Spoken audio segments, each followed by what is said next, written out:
responding to RFIs and source of sought notices, for me, it's the best way to get into inside the wire, we call it. So for government contractors to get in the door, I often hear government contractors say, how can I meet federal buyers? How can I get into the program office?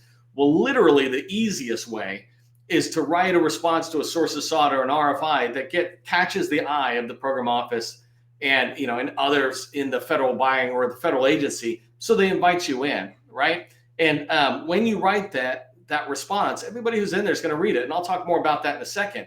But one of the other things that's great about RFI responses, and I use RFI and sources sought interchangeable. You go look at what the difference is, but very, very quickly, RFIs tend to be a lot more early and deeper in the conversation. Sources sought mostly is like, hey, we're looking for women-owned small businesses, et cetera. They're just trying to see in the industry who might respond. But RFIs theoretically is talking about trying to talk about the work, the requirements. I like to just use RFI because it's less syllables than sources sought. So RFI responses, though, when you submit them to a federal agency, they sit in that agency. They don't get it and they look at it and they chuck it in the garbage can. No, they have a formal process. Even if they don't get back to you or don't invite you to bid, it comes into a agency and goes through a formal process. They track it. They track the responses they got. They put it into a hard drive or a network drive that other people have access to, maybe other people in the contracting shop. If it goes to the program office, those people are aware of it. They're aware of you.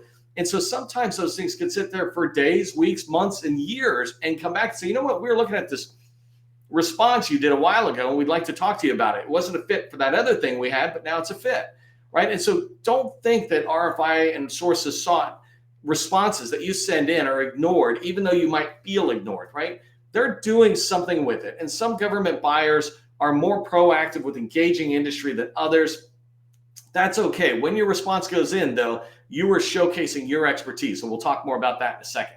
The other thing I want you to pay attention to as we go into today's training, and this is why I called it my rapid RFI response process, is that you should be thinking about responding to RFIs within taking 2 to 16 hours to get a response out. And literally, as you do more of those and you start using AI tools to respond to RFIs and RFPs, you should be able to get things out consistently in 8 hours or less, right? And that's the entire response, because when you have a process in place, basically it means you're going after the same type of opportunity over and over again.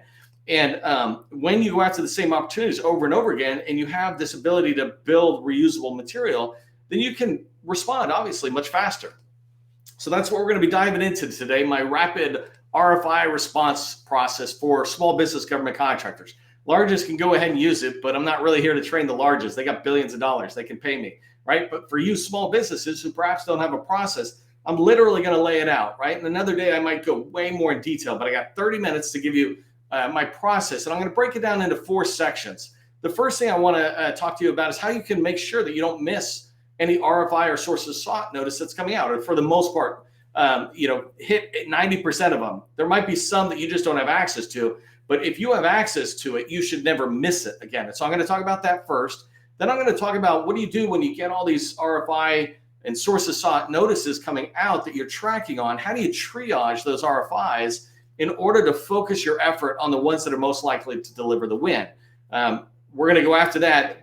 One of my big things that I like to teach, and I certainly follow with my customers, is you want to write RFIs for the win. And by triaging RFIs, you're able to make sure you're focusing your energy on the ones that truly have a shot at winning. The third thing I'm going to cover down on is how to respond to RFIs. So you triaged them, decided which ones you're going to respond to.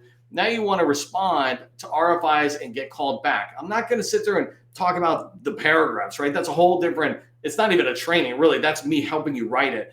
But the training, I can talk about what you should be thinking about and what you should do when you respond to get called back. That's what I want, right? When you write a source of sought and an RFI, really what we should be hoping for, the outcome of that is not going to be a contract. Could be, but it's not going to be a contract so much as an invitation to come in and tell us more, right? If you send the federal buyer, and it doesn't matter whether it's the program office or the contract shop, something compelling, convincing, then they're going to sit there and say, well, come in and tell us more. We want to explore that. And I'll tell you how to, the things you should be thinking about and how to respond to those RFIs so that you do get called back more. And then I'm going to wrap all of this up with some steps you can take to follow up after you respond to an RFI. I often hear government contractors say, hey, I responded to an RFI and then I never heard back. And literally every single person who says that to me, I could look at what they do and realize, well, you're not following up with the buyer either, right? So we're going to talk about following up, making sure you're following up, and then how do you follow up? I'm going to give you specific examples of what you should be doing after you send an RFI in. So that's what we're going to cover down. If that's what you're here to learn and that's what you're looking for me to do, just put RFIs rock in the chat. RFIs rock.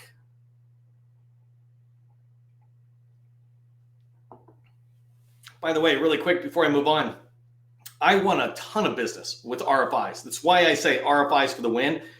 RFIs allow you to get in there before your competitors. So I love them. And that's why I say RFIs rock. If you don't know who I am, my name is Neil McDonough. I'm the president of the GovCon Chamber of Commerce, and I want to welcome you to my federal sales training where I provide tips for success in the federal market.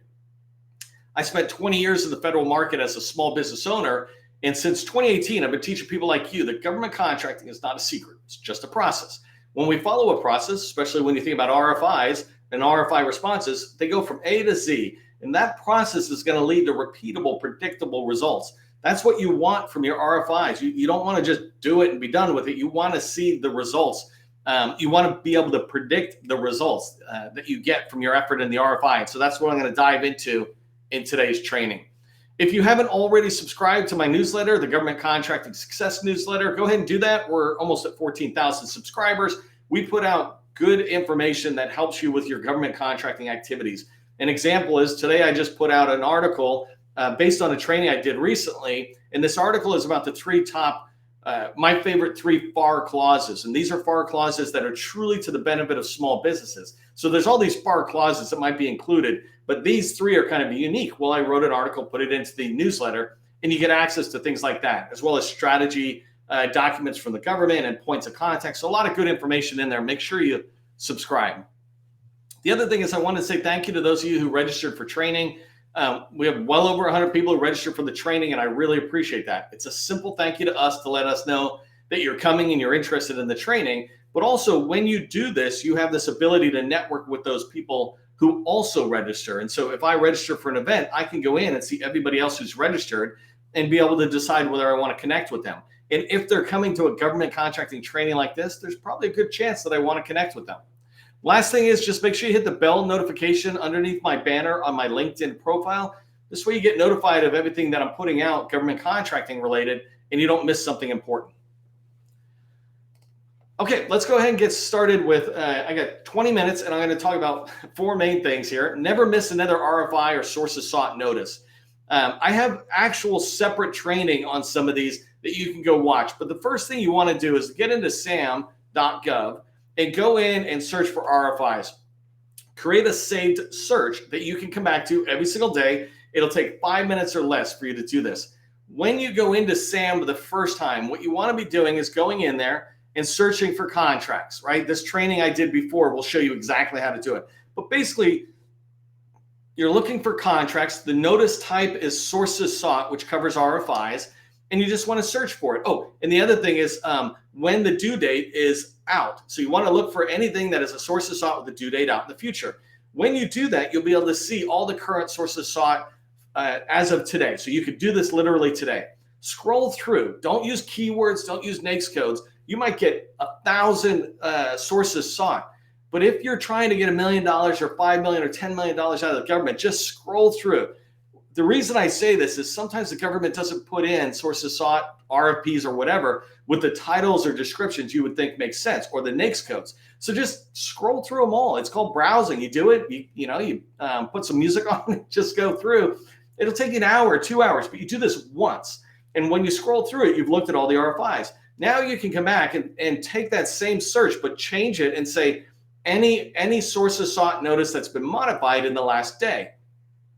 When you do that, you can save it as a search and come back every single day, and SAM will show you any RFIs or sources sought that have been changed in the last 24 hours. And it's a great way for you to pursue it. Again, I got a whole separate training on that. Maybe somebody will put it in the chat. Otherwise, just look at my training list. It's on my profile.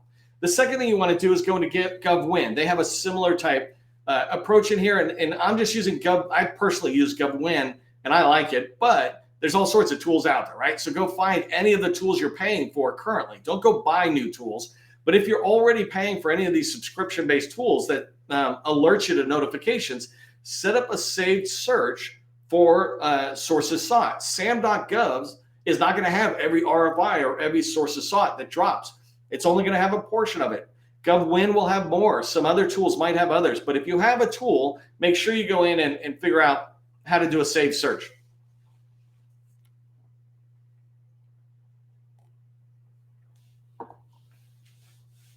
So the next one, number 3, is talking to your federal buyer. So I would go in and talk to a small business professional or a contracting officer, and I would ask them, I know the general process for how sources sought and market research gets done, right? I got that. How do you guys do it? How do I make sure I never miss another Army sources sought or Department of Education RFI that comes out? How do I hear about those so I get invited to participate? What do you need from me? An example is at HHS, they have their own supplier portal that's in addition to the dynamic small business search /SAM profile that you have. And so in HHS, those federal buyers, when they do market research, might go in there and invite those small businesses to participate in an RFI, not the whole industry, right? So ask your target buyer, your target agency, how do you guys do market research? How do I make sure I don't miss an RFI? Fourth way, while you're in there, and you can do this in FPDS and USA Spending, is figure out what the top contract vehicles are for your agency. Generally, it would be sufficient to just find the top 5, because you want to find the top 5 for your agency for your services and products, right? So if I do IT services, I don't need to be looking at a janitorial contract vehicle. My RFIs won't come out on that vehicle. So ask or find out what the top 5 contract vehicles are for your target agency, and then go find the contract holders. If you're not a prime contract holder, go find the prime contract holders and try to get on somebody's team, and what I call an unofficial member of the team, meaning, hey, John, you guys are on Oasis, small business. Can I be on your notification list so I can track the RFIs and RFPs that are dropping down? If I see one that I think I can do, I can reach back out to you and maybe we can team together. When you find the right John or Jane, they're going to say, sure. I do this all the time. People don't mind doing that. And so find your top vehicles, get on that notification list. And then the last one is be a PTAC client. The PTACs are funded, and now they're called Apex Accelerators, but it's too long for me. The PTACs are funded by you, the taxpayer, whether they're funded through DOD and the federal government, or they're funded by local sources or the colleges or the state government. It doesn't matter. They're funded by you, even though they're often no cost, but they have some really good services. And one of them is kind of like a GovWin type tool where they can track on opportunities or sources sought that fit for you, and you can get them to send that to you. And you can do a similar safe search where you're getting a daily email, but you want to also talk to your counselor on a regular basis, 5 minutes every 30 days. You just want to stay on their radar because they interact with federal buyers in their geographic area.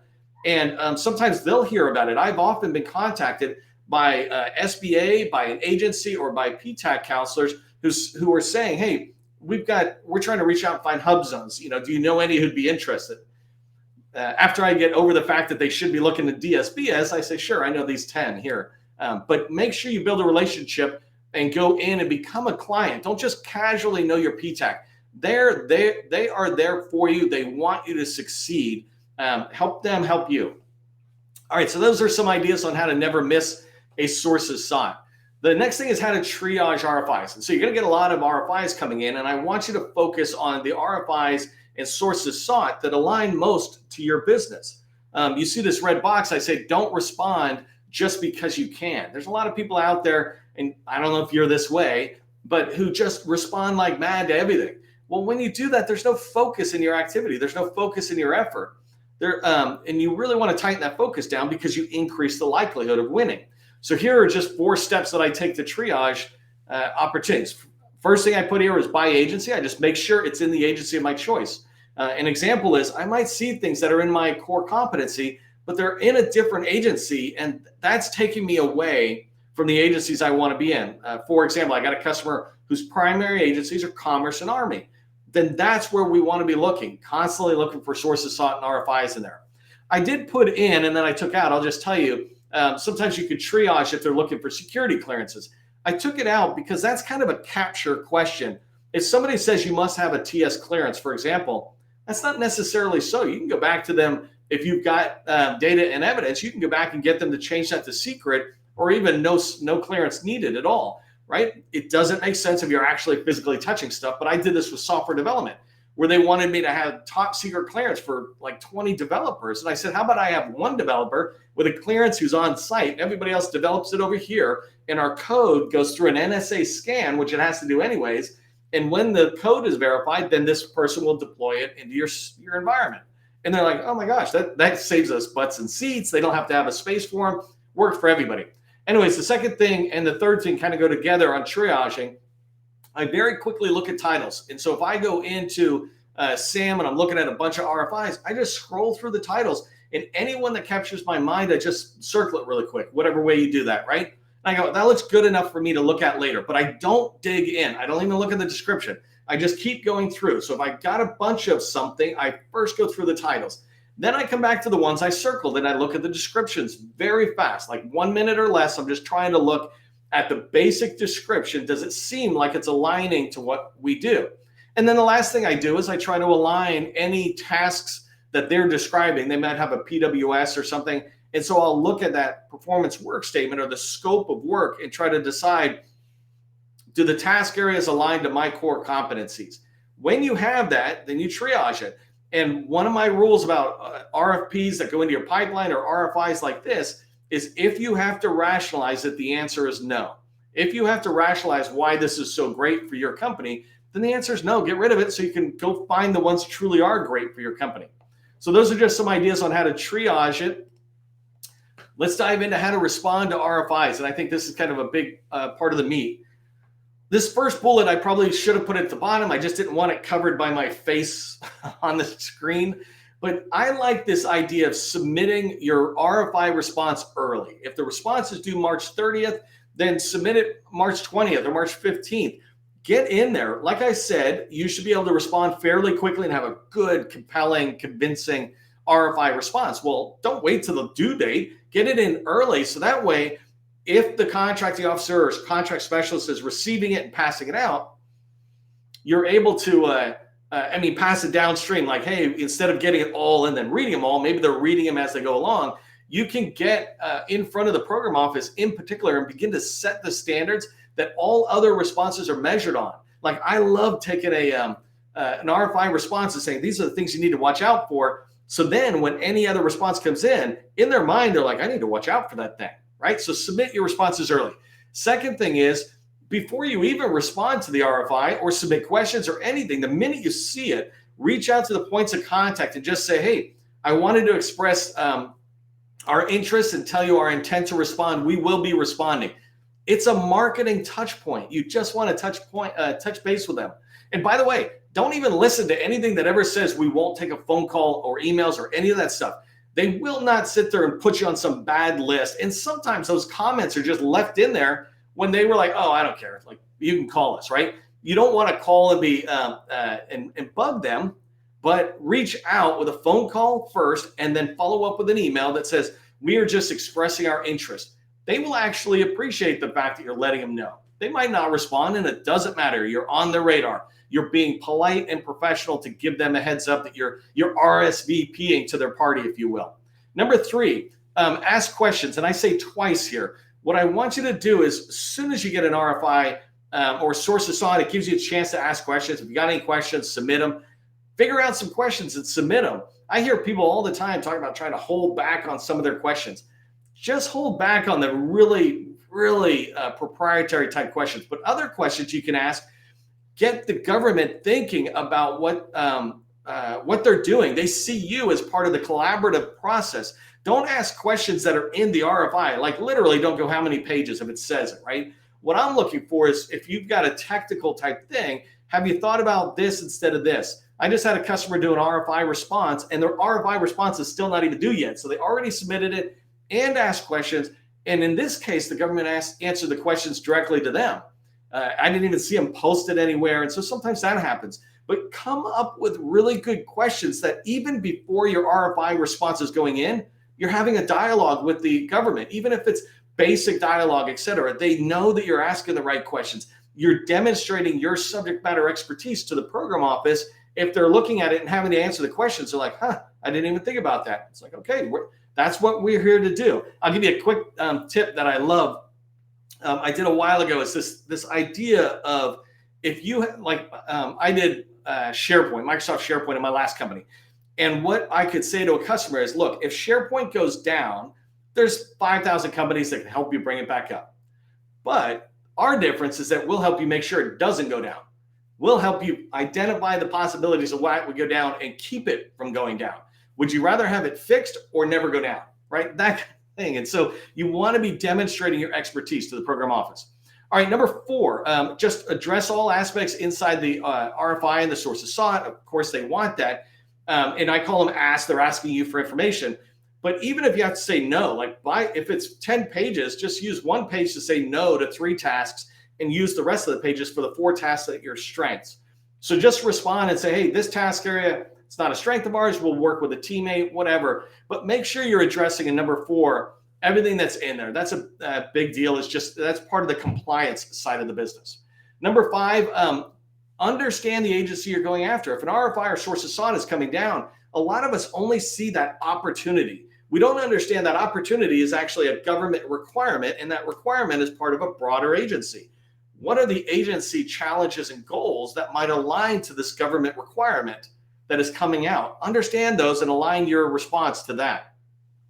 Number 6, I'm a big fan of using graphics. Almost every page, I like to have some sort of graphic. No one wants to read a page full of data. We are all social media hounds now. Even those of us who claim we don't use it much, we scroll, right? We go through our phone, whatever it is. Literally, my son's grandfather, I found out he's just going through looking at funny dog videos on Shorts. It's like, okay. And he's like in his 70s or something. I'm like, everybody is there. Nobody wants to just read this huge white paper. That was the old days. Now we want to consume data in a little bit of, faster, bullets, et cetera. And a graphic is awesome. I'm sorry, I can't tell you exactly who, but somebody put out a content, hopefully she's here today, Sydney, on how to use graphics in your proposal responses. We'll do the same thing in RFI. Impress them. Use flow charts, process diagrams, use relationship diagrams that help them see what you're writing down in your response. That will make them want to call you back. When you write just a ton of pages with a ton of words, it's not really even going to inspire them to read it, let alone call you back.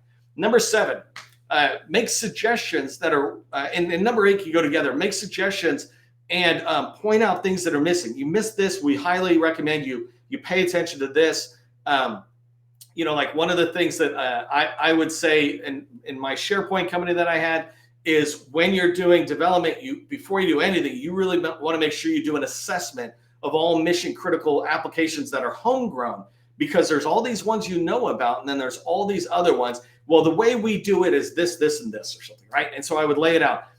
Make sure they're well thought out suggestions, but put those in. You want to shape the opportunity in your favor in an RFI and a sources sought response. And so put things in there. The number 8, the reason I really like that is it helps them go, oh, I hadn't thought of that. If you can get them to say, oh, I haven't thought of that, and you're the one who got them thinking about it, that's something that will get you in to talk to them more. So here's, I'm just tracking my time. I'm moving really fast. I understand that. But here's some tips on how to follow up after you respond to an RFI. First thing, just get a written confirmation. If you don't get it, reach back out and call them. This is why I like saying submit it early, even an RFP. Phone them and try to get a response in writing. The second thing is, you just wrote an RFI response. Don't write RFI responses that you're not going to be relentlessly pursuing. You want to win it. So not unprofessionally, not aggressively, just relentlessly. You don't give up. Keep pursuing the agency you're trying to go after if you write a response. The third thing is, continue to drop little snippets. If you're writing, like if I wrote something about SharePoint migrations, I might sit there and say, hey, by the way, Microsoft just dropped out these things, or here's 10 best practices that you might be interested in. I know they're interested in the work I do. And so if I can kind of keep dropping like LinkedIn type post information, it might go into the agency. They might look at it and it can get you pulled in. Number 4 is the SBA's Business Opportunity Specialist. If you're an 8A firm, make sure you let them know every time you respond to an RFI. Don't wait. Build that relationship with them and let them know so that they can help you.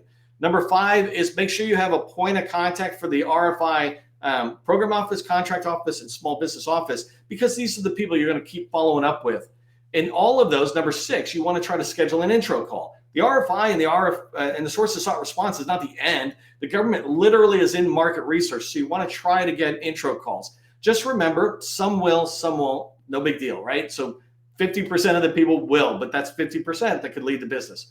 And then the last thing is every week, just track for 10 minutes. Just where are we on this? Who could I call this week to keep this opportunity moving forward? That's general capture guidance anyways.